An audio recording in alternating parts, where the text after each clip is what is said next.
Cook with Kailash. આજે આપણે ઝુકીનીનું શાક બનાવીશું।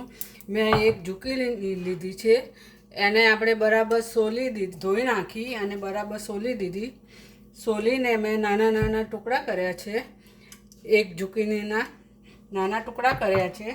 અને આપણે હવે તે પેન મૂક્યું છે, તે પેનમાં આપણે તેલ ગરમ કરવા મૂકી દીધું છે। પેન ગરમ થઈ ગયું છે। હવે આપણે આમાં અડધી ચમચી રાઈ નાખીશું, અડધી ચમચી જીરું નાખીશું, થોડી હિંગ નાખીશું। તેમાં આપણે 2-3 કળી લસણ લીધું છે, તે નાખી દઈશું। તેને આપણે બ્રાઉન કલરનું થવા દઈએ।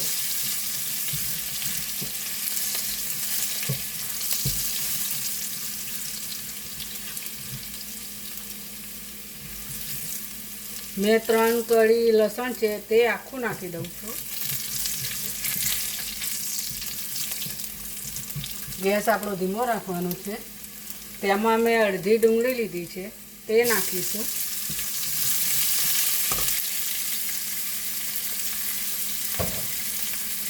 તે નાખી દીધી, આપણે બ્રાઉન કલરની થવા દઈએ।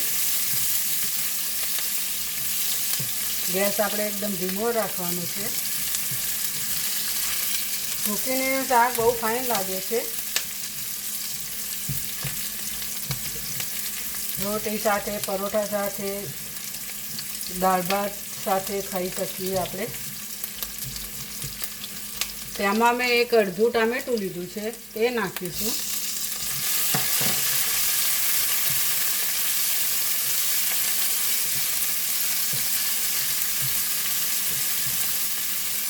તેને આપણે થવા દઈશું થોડીક વાર। આદુ મરચાંની પેસ્ટ છે અડધી ચમચી, તે નાખી દઈએ।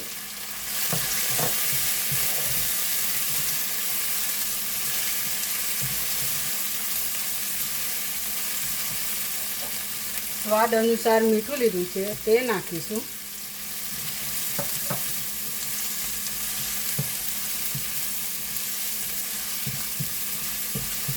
હવે ધીમા તાપે થવા દેવાનું છે।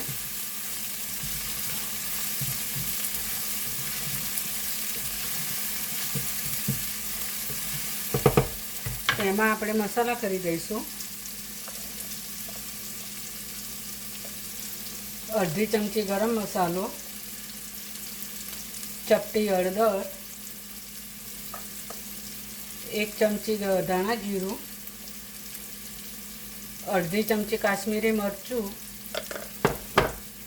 તે બધો મસાલો કરીને આપણે બરાબર મિક્સ કરી દઈએ।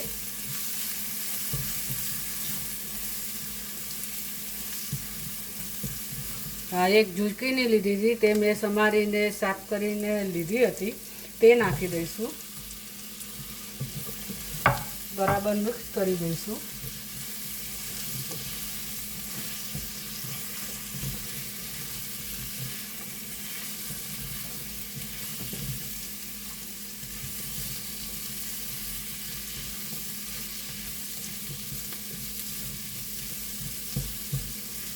તેને આપણે ધીમા તાપે થવા દઈશું। પાણી નાખવાનું નથી, આપણે એનું પાણી છે એટલે પાણી નથી નાખવાનું। ધીમા ગેસે આપણે ચડવા દેવાનું છે। તેને ઢાંકી દઈએ, 10 મિનિટ રહીને આપણે જોઈ લઈએ। હવે આપણે જોઈ લઈએ।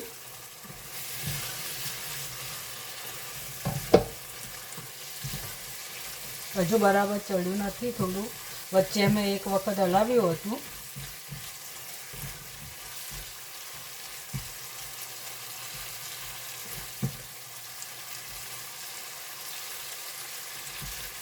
હજુ ચડ્યું નથી, આપણે હજુ થોડીક વાર રહીને જોઈ લઈએ, 5-10 મિનિટ રહીને। હવે આપણે જોઈ લઈએ, 5 મિનિટ થઈ ગઈ છે। તેલ બરાબર છૂટ્યું છે। થોડુંક તેલ આમાં વધારે જ જોઈએ આપણે, એટલે તેલમાં ચડવાનું હોય એટલે ચડી જાય। જો મારો વિડીયો ગમ્યો હોય તો લાઈક કરજો, શેર કરજો, સબસ્ક્રાઈબ કરજો। આપણું શાક થઈ ગયું છે. હવે ગેસ બંધ કરી દઈએ.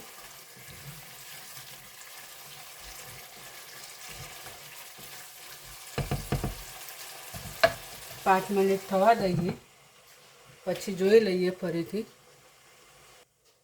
હવે આપણે જોઈ લઈએ, 5 મિનિટ થઈ ગઈ છે.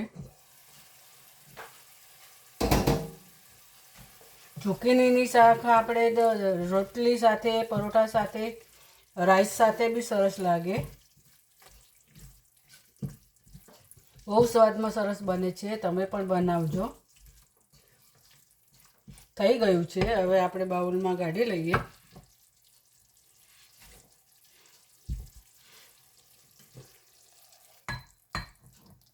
આપણે બાઉલમાં કાઢી લઈશું. હવે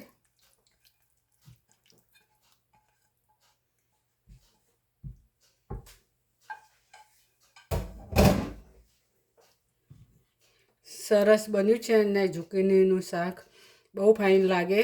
દાળ રોટલી સાથે, રાઈસ સાથે, પરોઠા સાથે, બધાની સાથે સારું લાગે. ફરીથી મળીએ નવા વિડીયોમાં. ત્યાં સુધી બાય બાય.